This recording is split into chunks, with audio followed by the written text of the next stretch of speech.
Hey there guys, it's Joey and this is the spell for the Ogham or Spindle. We're a little bit late this week unfortunately because I've been a little bit under the weather, so apologies for that.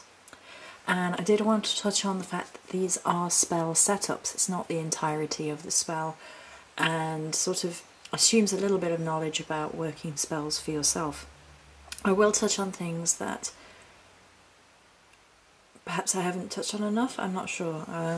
As we go through this one. So this spell is Flash of Insight and it's based around the lightning bolt. This will not conjure Harry Potter.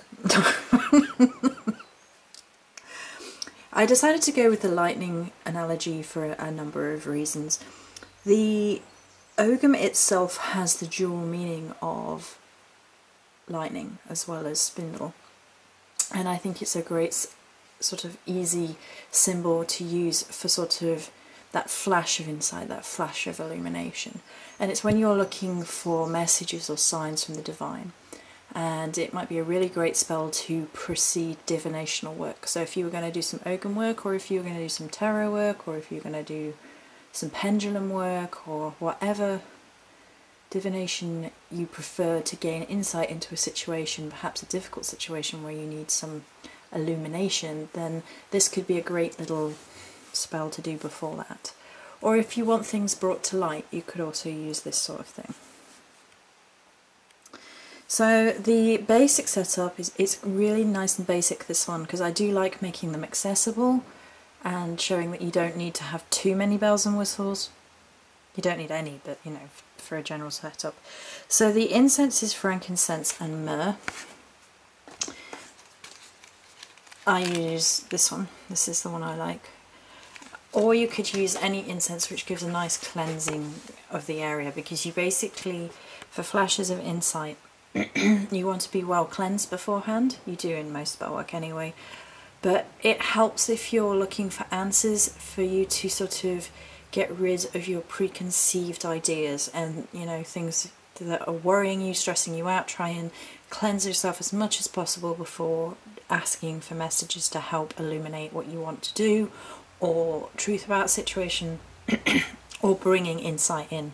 I have the Ogham card here, as I don't have the Ogham itself. It's the only one I haven't got hold of yet. So the basic spell goes like this. The shape is of a lightning bolt, and we have pietisite and amethyst alternating, and there are 9 in total. 9 being 3 by 3, maiden, mother, crone, warrior, father, sage, and 3 by 3 being the divine number. Pietisite is known as the lightning stone. So that kind of, you know, it kind of works. And it allows one to see beyond the horizon, to help you recognise your true purpose, things of that nature. So it really does work really well with this setup. And then amethyst, tumblestone, helps us receive messages from the divine. It's to do with the crown chakra. It helps us dream things that we need to know. And if you couldn't get hold of pietisite, then amethyst is readily available in tumblestone form, relatively inexpensive, and you could just use amethyst. So then in the centre we have a purple spell candle, and it has the Ogham inscribed, which you can just about see, I think. On the base there's a little bit of mugwort, and it has been anointed with cypress essential oil. So cypress essential oil is used to connect the human spirit to the wisdom of the universe, and is also used in dire strait situations. It's often used within mourning and really difficult situations to help strengthen an individual through. So as an anointing oil, I thought it was perfect, because not only does it help bring wisdom from the universe as you're trying to connect to the divine and ask questions and things, but if it's a really difficult situation that you're going through that you need help with, it helps support that as well. Mugwort around the base, just a little bit for this one. it's a herb of insight, it's a herb of divination, that's one of its major properties. And I'm going to say now, as you're going through every step of this, you should be imbuing your energy into each and every part and parcel. You see, there is the way I go about this is everything connects. So if you notice, all of the crystals are of a purple base.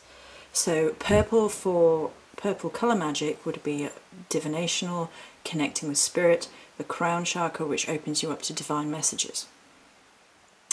Then the energies of the crystals that you would, you know, ask to reinforce your spell, and you could use your projective hand to draw the symbol and sort of connect those energies up, like if you were doing a grid, or if you wanted to use a connecting crystal. I don't have my amethyst one close at hand. I have a smoky quartz one close at hand, but I don't think that really works within. So you could use, you know, your own energies. You could even draw that on the spell candle itself, just to reinforce it. And the whole idea that you are focusing on is flash of illumination. Whoa! Defender of the universe. So, so then the cypress that you are asking, you know, for those energies as you are imbuing the candle, you're focusing on your outcome. Even if you're just saying words along the lines of, dear God, Goddess, please help me to gain insight. You know, it's just reinforcing what you're asking to happen. And then the colours line up, the Ogham symbolism lines up, the lightning symbolism adds up, the crystal energies, the herbs and the oil all add up for insight. So yeah, and then you would light your candle and you'd say the words that you felt spoke your need most. I would probably let it burn all the way down. Now with the herb, you can just place, you know, imbue it and place them along the bottom, or you can roll your candle in it, or sort of drip your candle in it like I showed in one of the other videos, depending on how desperate the situation is. Okay, so there we go. Flashes of insight for this week's Ogham. Many blessings.